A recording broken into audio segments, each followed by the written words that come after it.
আসসালামু আলাইকুম। মৎস্যোদ্যোক্তা ভাই বন্ধুরা যে যেখান থেকে আমার এই প্রতিবেদনটি দেখছেন সকলকে জানাচ্ছি আন্তরিক শুভেচ্ছা ও অভিনন্দন। আজকে যে ভিডিওটি নিয়ে হাজির হয়েছি এই ভিডিওতে আলোচনা করব যা দেশি জাতীয় মাগুর মাছের পোনা।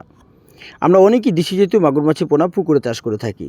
সেই ক্ষেত্রে আমরা বুঝতে পারি কিনা যে অরিজিনাল দেশি জাতীয় মাগুর মাছের পোনাগুলো আমরা কেমন পুকুরে চাষ করা যায় বা বেশিরভাগ ক্ষেত্রে এই মাছের পোনাগুলো যা অন্য অন্য মাছের সাথে কি চাষ করা যায় কিনা বা এককভাবে মাছের পোনাগুলো কি চাষ করতে হয় কিনা। আর এই মাছগুলো চাষ করতে হলে যা 5 থেকে 6 মাসে কয়টা পিস কেজিতে আসে সে বিষয় নিয়ে অনেকেই অজানা। তো আশা করি ভিডিও সম্পূর্ণ দেখবেন। আমি ভিডিওতে বিস্তারিত আলোচনা করব।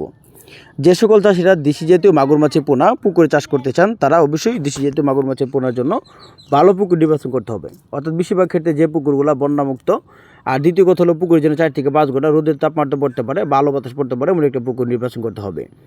দেশি জাতীয় মাগুর মাছের পোনা অন্য অন্য যে কোনো মাছের সাথে এই মাছের পোনাগুলো যা পরিবেশ বজায় করে মাছের পোনাগুলো জীবন নিরূপণ করে টিকে থাকে। দেশি জাতীয় মাগুর মাছের পোনা ক্যাটফিশ জাতীয় শিং মাছের সাথে অথবা ক্যাটফিশ জাতীয় গুলশা ট্যাংরা মাছের সাথে বা বাপদা মাছের সাথে বা ভ্যারাইটিস বাংলা কাপ জাতীয় মাছের সাথে এই মাছের পোনাগুলো যে কোনো পরিবেশে মাছের পোনা জীবন নির্ভর করে টিকে থাকে। দেশি জাতীয় মাগুর মাছের পোনা আপনারা জানেন অন্য অন্য মাছের সাথে যদি চাষ করা যায় সেক্ষেত্রে প্রতি শতাংশে যা 100-150 করে চাষ করা যায়।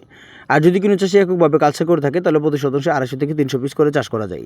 তার পাশাপাশি অন্য কাপ জাতীয় মাছ দিতে পারবেন, কেননা এক একটা মাছের পুকুরের স্তর এক এক রকমের হয়। আর বেশিরভাগ ক্ষেত্রে দিনে মাগুর মাছের খাদ্য খায় না, বেশিরভাগ ক্ষেত্রে রাত্রে দেশি জাতীয় মাগুর মাছের খাদ্য খেয়ে তারা খেয়ে থাকে। এই ক্ষেত্রে আপনারা অন্য কাপ জাতীয় মাছ দিতে পারেন, কেননা দিনে পরিবেশ অন্য কাপ জাতীয় মাছ উপরে থাকবে আর দেশি জাতীয় মাগুর মাছগুলো তলে থাকবে। আর রাত যখন হবে তখন দেশি জাতীয় মাগুর মাছ উপরে থাকে ও কাপ জাতীয় মাছ তলের সংখ্যা বেশিরভাগ ক্ষেত্রে থাকে। তো দেশি জাতীয় মাগুর মাছের পোনা অথবা পুকুরে চাষের জন্য সকল ধরনের তথ্য পরামর্শ বা ভালো মাছের পোনার জন্য আপনার স্ক্রিনে থাকা নাম্বারে মাছের পোনাগুলো নিতে পারেন, কেননা আমাদের এখান থেকে সমগ্র বাংলাদেশে সকল ধরনের মাছের পোনা হোম ডেলিভারির মাধ্যমে বিক্রি করে থাকি। তো ধন্যবাদ। আসসালামু আলাইকুম। সকলে ভালো থাকেন। খোদা হাফেজ।